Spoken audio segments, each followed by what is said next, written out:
Well, good morning, everybody. I now know why Frank asked me to be here. He wanted to teach me a few things and learn a little bit more about housing than I had known before. I did learn a fair bit. I thoroughly enjoyed Lan's keynote address this morning, and I did learn a lot from that. Mark almost had me going back to school, back to university, to try and understand where he was going. But I was pleased that Bendigo Bank came to the party and showed us what you could do with a community bank, and then of course at the end we had some realism in terms of what you do with debt. But I have learnt a fair bit this morning, Frank, and I thank you for that. When Frank first asked me to be here, I did wonder why the Real Estate Institute could be here and could contribute to this morning in a meaningful way. After all, real estate agents only sell or manage properties that they don't own, that's somebody else's. The homeless don't come to us for very obvious reasons.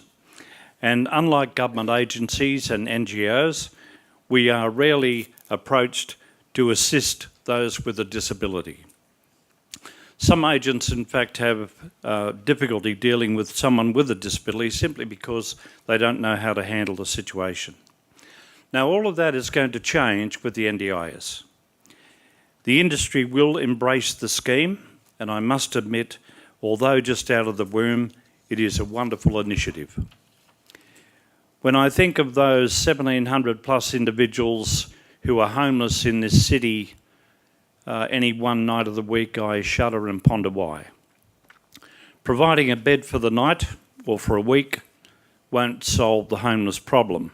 It's a help, but in my opinion, it doesn't restore self-esteem, provide a plan to work or maintain health and hygiene, or focus. And if you read the recommendations by various organisations, including our own REIA, they all point to getting more from government, national or local.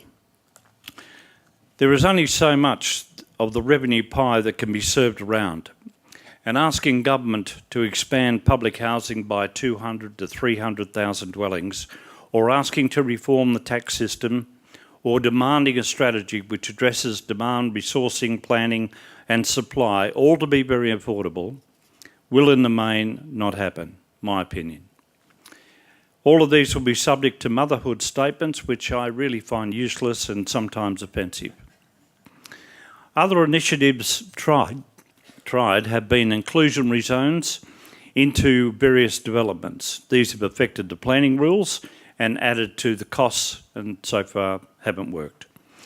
Another has been the handback of land from suburb development, and this we did extensively only in the 90s, where the government had directed a percentage of land to be handed back. In the case of the ACT was to ACT housing. And it was the price paid for the land was adjusted. In the end, that system seemed to fall away and wasn't carried on. Don't know why. One that did work was providing leasing and building covenants on greenfields development back in 1984 and 85. And this was done with the then Minister for Territories, Tom Uren, and myself, where land was restricted to 70% to be sold to first home buyers and low income earners at certain levels, and then the houses were adjusted at the same time. It then went on, and we did a number of developments that way, putting hundreds of blocks on the market, and that system also fell away, and I'm yet to know why.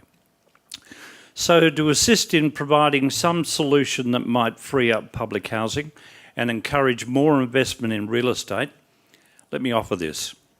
One, the ACT government recently increased land tax to a point where they will see many investors selling their assets, which means rent will be declining, costs have increased, it means less property being developed, less for rent, less construction, John Miller, therefore less jobs, and then we'll see rent start to rise on the remaining ones. This land rent tax should not put the ACT at a disadvantage to other states and should be adjusted. Second, housing policy. I believe ACT Housing have about 2,000 individuals and families on their waiting list. Now, why is someone or a couple earning in excess of $90,000 allowed to live in a government asset, our asset? In most cases, these people, and perhaps those earning more than $60,000, should be renting privately. Those earning above that threshold, which I understand might be around $94,000, are in most cases asked to leave, but some of them have the option of actually purchasing the dwelling, and that's selling probably in most cases very good stock in the right locations, providing proper services. My opinion, I don't believe this should be allowed, and we should be adjusting that policy. I would also recommend that an income test for those earning more than $60,000 be in place to tackle the 2,000 on the waiting list, which must help the trickle-down effect of the homelessness at the bottom and put more people into public housing. Third, the NDIS, a great initiative. This will provide a wide range for many disciplines such as the home building industry, and no doubt John Miller will cover off on what can be achieved there. The real estate industry will also benefit. A lot of them don't know it yet, but involvement in the NDIS will be rewarding on quite a number of levels.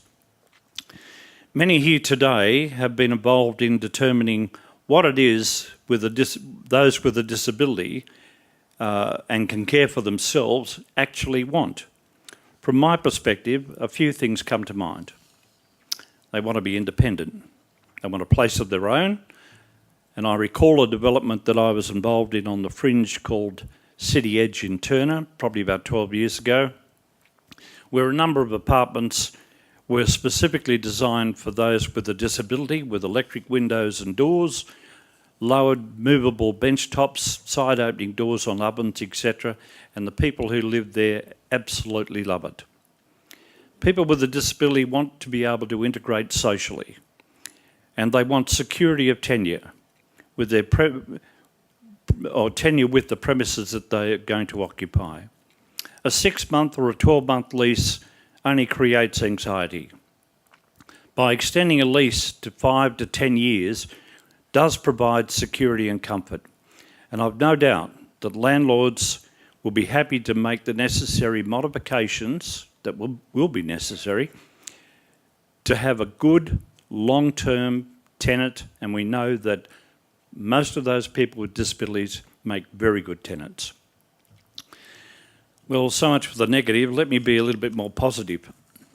I didn't want to stand here today, pardon me, and not deliver something of substance. So, the Real Estate Institute of the ACT will do this. We will work with ACT Housing and our very good friends at All Homes. We will install a kiosk, a console kiosk, in the shop front at ACT Housing, where at the press of a button, someone seeking accommodation at the low end of the market can get all of the details of property that is available. This will cover off on the style of property, a photograph of it, what it costs, where it is, who the agent is, the size of it, bedrooms, etc. It will tell them everything they need to know at the press of a button, and off they'll go. That will happen towards the end of August next month, and All Homes and ourselves and I see in Frank too are very excited about the prospect of that being installed. I'm going to take it a step further. We will expand the system, and I've already spoken to All Homes about it, particularly their software people, to specifically modify rental properties for those with a disability and where the property carries a long-term lease. This will be a separate section within the kiosk. I think that will be a most worthy thing to do. And oh, thank you. And third, and I think this is very important, we will hold a forum, more if necessary, more than one, for the investors, for the landlords, the agents and property managers, to promote the opportunities associated with being a landlord with special products for special people. Thanks very much.